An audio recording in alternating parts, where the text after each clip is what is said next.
Social മീഡിയയിൽ പ്രചരിച്ചുകൊണ്ടിരിക്കുന്ന ഒരു മെസ്സേജാണ്, മൂത്രമൊഴിക്കാൻ തടസ്സമുണ്ടായാൽ ഈ ഒരു കാര്യം ചെയ്യുക, ധാരാളം ആളുകളിലോട്ട് ഈ ഒരു ടോപ്പിക്ക് ഷെയർ ചെയ്ത് കൊടുക്കുക എന്ന് പറഞ്ഞ് സോഷ്യൽ മീഡിയയിൽ പ്രചരിച്ചുകൊണ്ടിരിക്കുന്ന മെസ്സേജാണ് ഞാൻ ഈ കാണിച്ചിരിക്കുന്നത്. അപ്പോൾ ഇതിൻ്റെ അകത്ത് പറഞ്ഞിരിക്കുന്ന കാര്യം ഞാൻ വളരെ വേഗത്തിൽ പറയാം. ഇതൊരു ENT ഡോക്ടറിൻ്റെ ഒരു അനുഭവമാണെന്ന രീതിയിലാണ് മെസ്സേജ് കറങ്ങുന്നത്. അപ്പോൾ ഇതിൻ്റെ അകത്ത് പറയുന്നത്, രാവിലെ എഴുന്നേറ്റ് ഇദ്ദേഹം മൂത്രം ഒഴിക്കാനായിട്ട് പോയ സമയത്ത് മൂത്രം ഒഴിക്കാനായിട്ട് പറ്റുന്നില്ല. വീണ്ടും ശ്രമിച്ചു നോക്കി, വീണ്ടും പറ്റുന്നില്ല. അപ്പോൾ അദ്ദേഹം ഉടനെ തന്നെ അദ്ദേഹത്തിൻ്റെ സുഹൃത്തായിട്ടുള്ള യൂറോളജിസ്റ്റിനെ വിളിക്കുകയും യൂറോളജിസ്റ്റ് പറഞ്ഞ് 2 മണിക്കൂർ എടുക്കും അദ്ദേഹം ക്ലിനിക്കിലെത്താൻ, അതുവരെ വെയിറ്റ് ചെയ്യാനായിട്ട് പറ്റുമോ എന്ന് ചോദിച്ചു. അപ്പോൾ അദ്ദേഹത്തിന് ഒട്ടും പറ്റാത്തതുകൊണ്ട് അദ്ദേഹം വേറൊരു സുഹൃത്തായിട്ടുള്ളൊരു ഡോക്ടറിനെ വിളിക്കുക.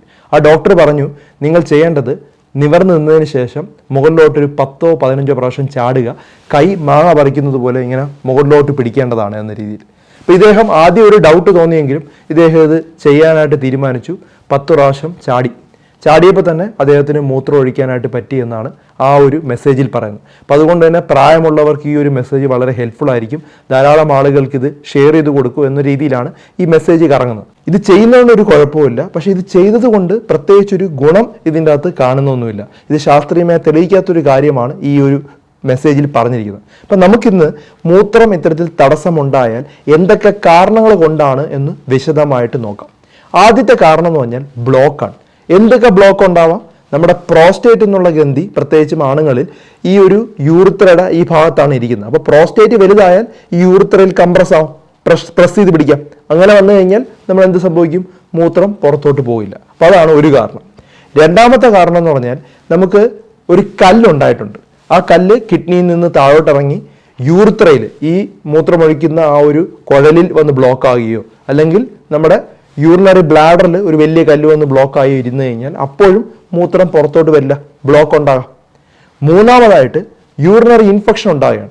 ഹൈ എമൗണ്ട് ഓഫ് ഇൻഫെക്ഷൻ ഉണ്ടായിട്ട് ബ്ലാഡർ മൊത്തം ഇൻഫെക്റ്റഡ് ആണ്. അങ്ങനെയുള്ള സാഹചര്യത്തിലും ബ്ലോക്ക് ഉണ്ടാകുകയാണ്, യൂറിൻ പുറത്തോട്ട് വരുന്നില്ല. നാലാമതായിട്ട് ഈ യൂറിത്ര ഉണ്ടല്ലോ, ഈ ട്യൂബ് നാരോ ആണ്, സ്ട്രിക്ചർ ഉണ്ടാവുകയാണ്, ചുരുങ്ങിപ്പോയി. അങ്ങനെയുള്ള സാഹചര്യത്തിലും മൂത്രം പുറത്തോട്ട് വരില്ല. കോമൺ ആയിട്ട് ഇത് പ്രായമുള്ള ആളുകളിലാണ് കാണുന്നെങ്കിൽ പോലും ചെറുപ്പക്കാരിലും ഇത്തരത്തിൽ കാണാറുണ്ട്. ഞാൻ ഈ ഇടയ്ക്കും ഇങ്ങനെ ഒരു രോഗിയെ കണ്ടായിരുന്നു. 24 വയസ്സേ ഉള്ളൂ. അദ്ദേഹത്തിന് കല്ല് കാരണമാണ് ഇത്തരത്തിൽ ബ്ലോക്ക് ഉണ്ടായത്. അപ്പം അതിനായിരിക്കും ചിലപ്പം ചാടാനായിട്ട് പറഞ്ഞു, ഇനി കല്ല് വല്ലതും മാറിപ്പോയാലോ എന്ന് പറഞ്ഞു. അങ്ങനെ ചാടിയത് കൊണ്ട് ഒരു കാരണവശാലും കല്ലൊന്നും എവിടെ മാറില്ല, അത് അവിടെ തന്നെ ഇരിക്കും. അങ്ങനെ ചാടിയത് കൊണ്ട് കല്ല് സാധാരണഗതിയിൽ മാറത്തൊന്നുമില്ല, അത് വെറും തെറ്റിദ്ധാരണ മാത്രമാണ്. ഇത് കൂടാതെ ചില ഞരമ്പിനുണ്ടാവുന്ന പ്രോബ്ലംസ് കാരണവും മൂത്രം സ്റ്റക്കാവും. അതായത് സ്പൈനൽ കോഡിന് ഇഞ്ചുറി ഉണ്ടാവുകയാണ്. അത് നട്ടലിന് എന്തെങ്കിലും പ്രോബ്ലം ഉണ്ടാകുന്നുണ്ടെങ്കിൽ, നട്ടലിൽ നിന്നാണല്ലോ നമ്മുടെ മൂത്രസഞ്ചിയിലൊക്കെ ഉള്ള നെർവുകൾ പോകുന്നത്, അങ്ങനെയും മൂത്രം ബ്ലോക്ക് ഉണ്ടാവും. ചില പക്ഷാഘാതം പോലുള്ള അസുഖങ്ങൾ വന്നു കഴിഞ്ഞാലും ഇത്തരത്തിൽ മൂത്രത്തിന് ഇൻഹിബിഷൻ ഉണ്ടാവാം, മൂത്രം ഒഴിക്കാൻ പറ്റാതെ വരാം. അല്ലെങ്കിൽ മൾട്ടിപ്പിൾ സ്ക്ലീറോസ് എന്നുള്ള അസുഖം, പാർക്കിൻസോണിസം എന്നുള്ള അസുഖമൊക്കെ ഉണ്ടെങ്കിലും ഇത്തരത്തിൽ മൂത്രം ഹോൾഡ് ചെയ്ത് വെക്കും, മൂത്രം ഒഴിക്കാൻ പറ്റാത്തൊരു സാഹചര്യം ഉണ്ടാകാറുണ്ട്. ചില മരുന്നുകൾ കഴിച്ചാൽ ഇത്തരത്തിൽ മൂത്രം ഹോൾഡ് ആവും. ചില ആൻറ്റി കോളിനർജിക്സ് എന്ന് പറഞ്ഞ മരുന്നുകളുണ്ട്, അട്രോപ്പിൻ പോലുള്ള മരുന്നുകൾ. അതുപോലെ ആൻറ്റി ഡിപ്രസൻ, നമ്മൾ വിഷാദത്തിനായിട്ട് കഴിക്കുന്ന മരുന്നുകൾ. അതുപോലെ ആൻറ്റി ഹിസ്റ്റമിൻ, ജലദോഷത്തിനും അതുപോലെ ചൊറിച്ചിലിനൊക്കെ കഴിക്കുന്ന മരുന്നുകൾ. അതുപോലെ ആൻറ്റി പാർക്കിൻസൺ രോഗത്തിന് വേണ്ടി കഴിക്കുന്ന മരുന്നുകൾ. ഇതെല്ലാം കഴിക്കുന്ന സമയത്തും ഇതിൽ മൂത്രത്തിന് ബ്ലോക്ക് ഉണ്ടാകാൻ സാഹചര്യം. ഇത് കൂടാതെ ചില സൈക്കോളജിക്കൽ ഫാക്ടറുണ്ട്. മാനസിക സമ്മർദ്ദം കൂടുക, അതുപോലെ ആൻസൈറ്റി ഉണ്ടാവുക. പെട്ടെന്ന് നമ്മളൊരു പബ്ലിക് ടോയ്ലറ്റിൽ മൂത്രമൊഴിക്കാൻ പോവാണ്, ധാരാളം ആളുകളെ കണ്ടതിന് ശേഷം മൂത്രമൊഴിക്കാൻ പറ്റാത്ത സാഹചര്യം പല ആളുകൾക്കും ഉണ്ടാവാറുണ്ട്. അപ്പോൾ അങ്ങനെയൊക്കെ വരുന്നതിന് നമ്മൾ ഷൈ ബ്ലാഡർ സിൻഡ്രോം എന്നാണ് വിളിക്കുന്നത്. അപ്പോൾ ഇത് ശരിക്കും ആ മാനസിക സമ്മർദ്ദം മാറിയാൽ തന്നെ ആ ഒരു ബുദ്ധിമുട്ടോടെ മാറും. എന്തൊക്കെ ചെയ്തു കഴിഞ്ഞാൽ നമുക്ക് ഈ ഒരു മൂത്രത്തിൻ്റെ ഒരു ബുദ്ധിമുട്ട് മാറ്റാമെന്നുള്ളത് നോക്കാം. അപ്പോൾ ഏകദേശം 5ഓളം മാർഗങ്ങൾ ഞാൻ പറഞ്ഞു തരാം. ഇതിൽ പറ്റിയില്ലെങ്കിൽ ഉറപ്പായിട്ടും ഹോസ്പിറ്റലിൽ പോയി ചെക്ക് ചെയ്ത് നോക്കണം. കാരണം കണ്ടെത്തി അതിനെ പ്രോപ്പറായിട്ട് ട്രീറ്റ് ചെയ്താൽ മാത്രമേ നമുക്ക് പൂർണ്ണമായിട്ട് ഈ അസുഖം മാറ്റാനായിട്ട് പറ്റുള്ളൂ.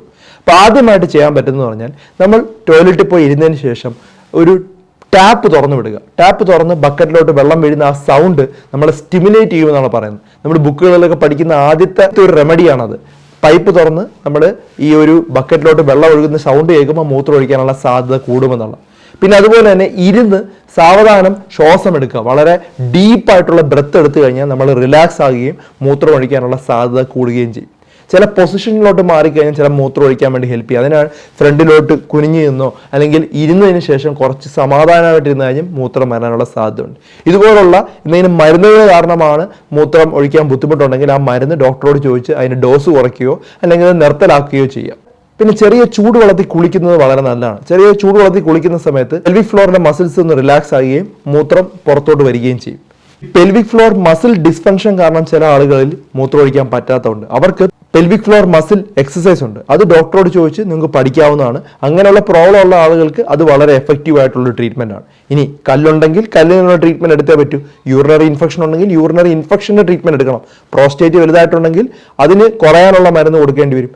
ഇനി യൂറിത്രൽ സ്ട്രിക്ചർ ആണ്, അത് വളരെ ചുരുങ്ങിയിരിക്കുന്നുണ്ടെങ്കിൽ അത് ഡയലേറ്റ് ചെയ്യേണ്ട സാഹചര്യമുണ്ട്. അപ്പം കാരണം കണ്ടെത്തി അതിനെ ട്രീറ്റ് ചെയ്യുന്നതാണ് ഏറ്റവും നല്ലത്. അപ്പോൾ നിങ്ങൾക്ക് മനസ്സിലായല്ലോ മൂത്രം തടസ്സമുണ്ടായാൽ എന്തൊക്കെയാണ് ചെയ്യേണ്ടത് എന്നുള്ളത് ശാസ്ത്രീയമായി തന്നെ വിശദീകരിച്ചിട്ടുണ്ട്. അപ്പോൾ ഇത് ധാരാളം ആളുകളിലോട്ട് ഈ ഒരു ടോപ്പിക്ക് ഷെയർ ചെയ്ത് കൊടുക്കുക.